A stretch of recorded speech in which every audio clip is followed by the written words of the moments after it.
Assalamualaikum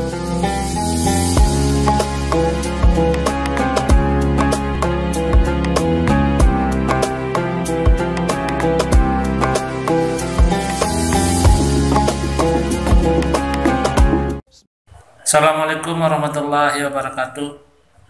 Pak Tuan Guru yang hormati, semoga pelungguh sehat walafiat, selalu dalam lindungan Allah Subhanahu wa taala, tetap memberikan pencerahan bagi kita semua dalam setiap episodenya. Nah, pada kesempatan kali ini saya akan ingin bertanya seputar masalah jin. Nah, seperti yang saya baca beberapa waktu yang lalu, ada jin dan namanya itu berbeda-beda. Misalkan ketika orang lagi sholat ada punya tugas atau punya nama tersendiri, ketika orang lagi bertengkar atau yang lainnya, bahwa jin itu punya nama dan tugasnya masing-masing. Apakah benar nama jin itu dan memiliki tugas yang berbeda-beda? Mohon penjelasannya. Assalamualaikum warahmatullahi wabarakatuh.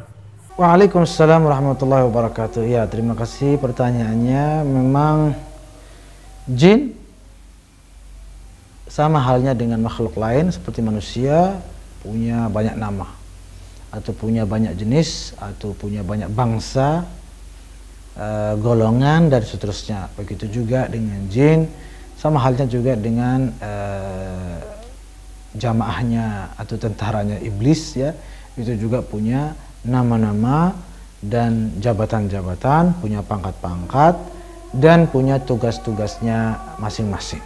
Bagaimana kita mengetahui itu? Apakah kita bertemu di medsos atau bagaimana? Tidak. Tetapi memang ada beberapa riwayat yang menyebutkan nama-nama tersebut. Penting atau tidak? Ya, paling tidak supaya kita mengetahui bahwa memang jin ini punya peran yang proaktif dalam merusak manusia, hubungannya dengan Allah Subhanahu wa taala pun diganggu. Dan tentunya jin-jin tersebut merupakan pasukannya iblis alaihi laknatullah. Nah, oleh karena itu, seperti apakah nama-nama jin sebagaimana ditanyakan tadi? Nah, di sini ada beberapa nama. Izinkan saya, mohon maaf saya tidak hafal nama-namanya, dan tidak penting kayaknya dihafal ya, karena ini nama-nama jin, lebih baik hafal asma Allah husna ya, nama-nama Allah ya. Tapi tidak apa-apa. Sekaligus kita berniat memohon perlindungan kepada Allah dari makhluk-makhluk jahat ini ya. Antara lain, ya, dari beberapa riwayat ada namanya jin wasnan. Jin wasnan ini tugasnya mengganggu ibadah, membuat ngantuk. Jadi kalau kita ngantuk di saat ibadah, saat menghadiri pengajian, kalau tidak ibadah seger, begitu mulai ibadah ngantuk, begitu mulai mendengarkan pengajian ngantuk. Nah, berarti ada jin wasnan atau setan wasnan yang sedang mengganggu Anda. Nah, maka segeralah wudu atau segeralah mohon perlindungan pada Allah dan terus melawan godaan tersebut. Ya. Ada lagi kemudian namanya jin dasim. Nah, jin dasim ini dalam satu riwayat dikatakan bahwa tupoksinya, tugas pokok dan fungsinya adalah merusak rumah tangga orang. Jadi kalau suami istri yang harmonis, yang ahli, yang menjaga ibadahnya, yang mendidik, mengasuh anaknya dengan baik, itu setan nggak suka. Wah, ini repot, ini nanti keturunannya bisa mengganggu dan menggagalkan program-program kita. Akhirnya diutuslah ada jin khusus yang memang bagiannya untuk menghancurkan rumah tangga. Bagaimana agar si laki, si suami suka sama wanita lain, bagaimana agar si perempuan. Nah, itu pekerjaannya si jin dasim ini alaihi laknatullah. Kemudian ada lagi nama jin khanzab. Jin khanzab ini tugasnya apa?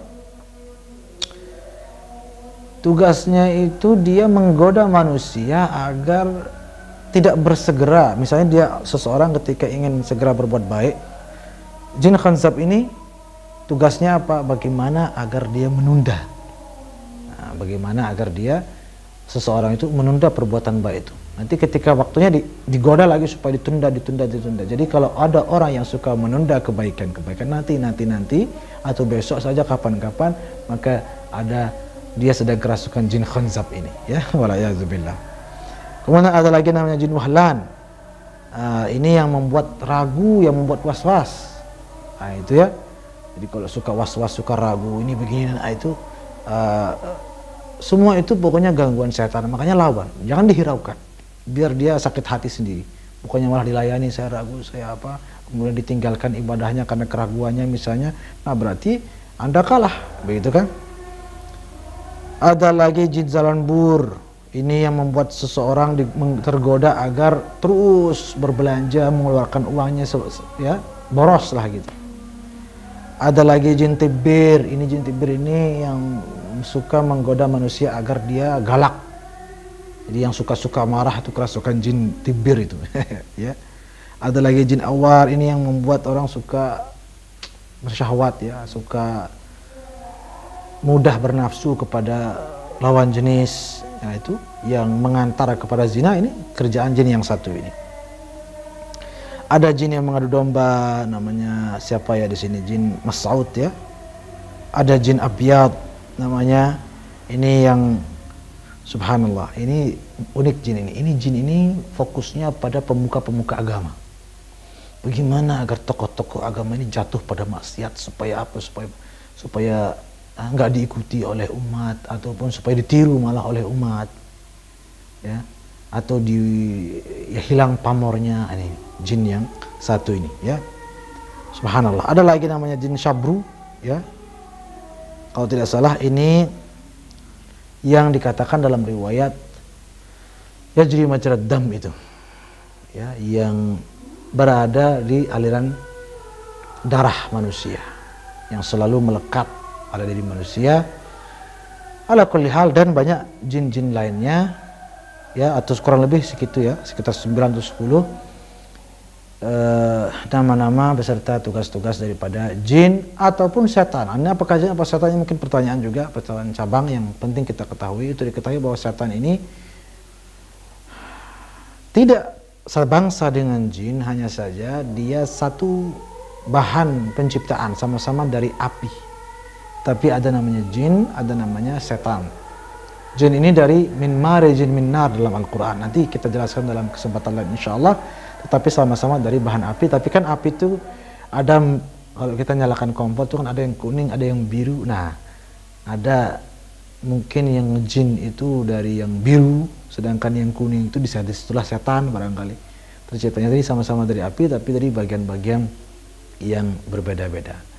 Nah, jadi ala kulli hal, kurang lebih seperti itu nama-nama jin ataupun pasukan setan, yang mudah-mudahan Allah Subhanahu wa taala melindungi kita semua dari godaan mereka semua, ya, jin-jin itu, tentunya dengan memperbanyak berzikir, memperbanyak sholawat, dan dekat dengan orang-orang saleh.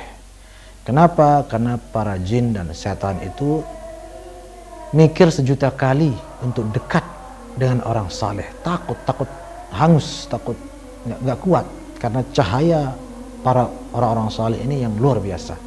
Maka resep paling ampuh, jalan pintasnya, dekati orang-orang saleh.